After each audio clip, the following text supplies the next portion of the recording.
In this video, I'm going to teach you how to change the FOV on your Oculus Quest 3. It's a very easy process, so make sure to follow along.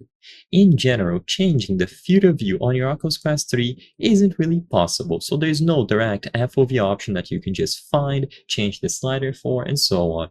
However, you can do some things that will indirectly affect the field of view. So the main one is going to be available on the settings. So all that you have to do is go into the settings of your Oculus Quest, go into camera, and then inside of the camera tab, one of the options is going to be image stabilization. As you can see, if you read the description, you will notice that it does affect the field of view. Choose how much to reduce the appearance of headset movement in videos. Increasing stabilization will decrease the field of view.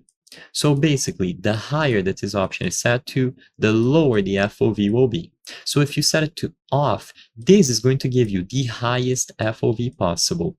It is going to be up to you where you want to set this. You might experience slight discomfort or it might look weird, but if you want the highest field of view possible, you should disable this option in its entirety, so set it to off.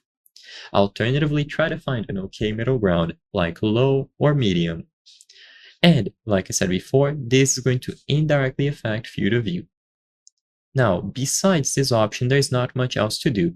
As I've mentioned in the beginning, there's no option directly related to field of view, so there isn't a slider that you can just change. Something that a lot of people do that can actually help is to remove this foam facial interface.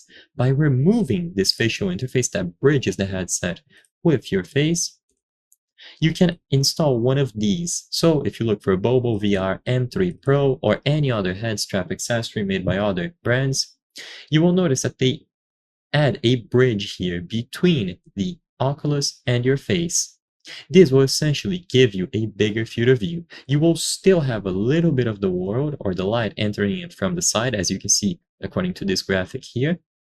But this can make the experience more immersive because of how close you will be to the actual lenses on the Oculus Quest. So it is up to you if you would like to try this modification. So I hope I was able to help you. If this video helped you, please consider subscribing. As you can see, 83% of the people watching our videos are not subscribed. By subscribing, you can help us make high quality videos. Thank you for watching, and I'll see you on the next one.